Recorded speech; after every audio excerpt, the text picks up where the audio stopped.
So this just happened. Joel Greenberg's attorney, a man named Fritz Scheller, he told reporters today, quote, "I'm sure Matt Gaetz is not feeling very comfortable today."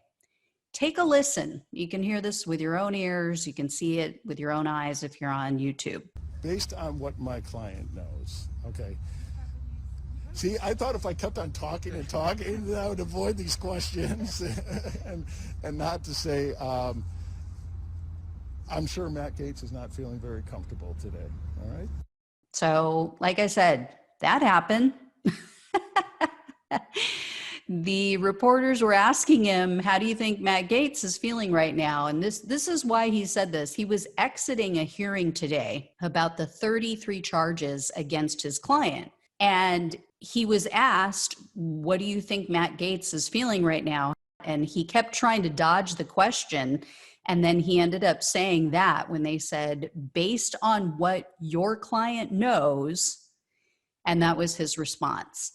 In addition, when he was asked if Greenberg, if his client, had provided any evidence or information about Gaetz, he simply said, quote, "He's uniquely positioned." So both Greenberg's attorney and the federal prosecutor in this case told reporters that they expect a plea deal. And in fact, the prosecutor, Roger Handberg, said that he hopes to have this case signed, sealed, and delivered by the end of this month. However, Greenberg's attorney didn't seem as confident about getting everything hashed out by the end of April, but the judge gave them until May 15th. And if they haven't struck a plea deal by that date, then the trial will commence in July. So initially he was supposed to go to trial in June. The judge has now agreed to move it back to July. This is really bad news for Matt Gaetz, because if Greenberg is trying to save his own sorry ass and he's willing to take a plea deal to that end, he's spilling all the Gaetz tea. And it's something that was intimated in this hearing, which apparently was very short. It lasted, they said, like 6 minutes.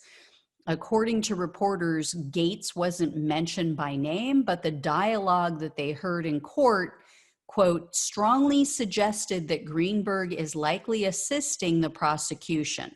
Greenberg had better take a plea deal. With everything he's charged with, he's got some serious crimes. Although, you know, I'm looking at the list of his charges and how serious they are. And then I read that he's only expected to receive a 12-year sentence if he doesn't take a plea deal. So if he takes a plea deal, it's going to be even less. This guy could be the poster child for our inept, inadequate, completely lopsided justice system. And there are some people, of course, Black and brown people, disproportionately sitting behind bars with a 30-year sentence in some states for having marijuana on them. Well, this guy who's alleged to have trafficked a child, trafficked a 17-year-old girl for sex, gets a slap on the wrist. And he's also accused of embezzling over $400,000 in taxpayer money. He's charged with multiple counts of wire fraud and identity theft. There's a bribery charge. He's also charged with making bogus claims to get cash through the Paycheck Protection Program. The guy is awful. He is a shit human being. And he sounds like a lunatic and a sociopath on top of that, because not only did he falsely accuse his own wife of physically assaulting him, he threatened to call the police on her. She ran across the street to the neighbor's house and called the police herself and said, "Hey, can you send someone out? Because my husband said he's going to call the police and lie and say that I hit him," or something like that. The police showed up, they checked the security footage at their house, and of course found nothing. So that was, I believe, in November of just last year. Then when they tried to arrest him last month, It took hours for the cops to finally coax him out of the house. He threatened to commit suicide. He told the U.S. Marshals that he would use pills or maybe guns, that he had both. Then he threatened that he had explosive devices. Later, during this confrontation, he opened the door and he threw a bag of pills outside, and then he went back in. And they just let him go back in. So they kept this up for hours, negotiating with him. I'm sorry, but how long do you think the cops would have put up with this BS if he wasn't a white male?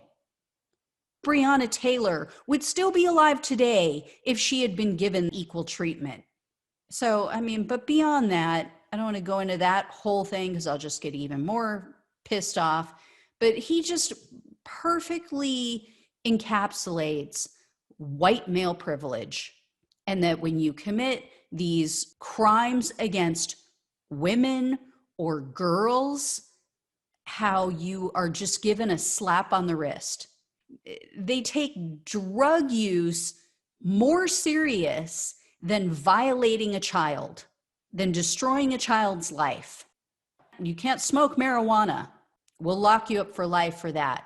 But you can go violate a child. You can go pimp a child out to men for their pleasure and destroy their psyche, destroy their life forever, potentially. But, yeah, you're good. You're good. We'll give you a slap on the wrist. It's sickening what we do in this country. All right, guys, if I hear any more, I'll keep you posted. I'll let you know. I'll talk with you soon. As always, please like, share, and subscribe. Thanks so much for watching and listening. Take care.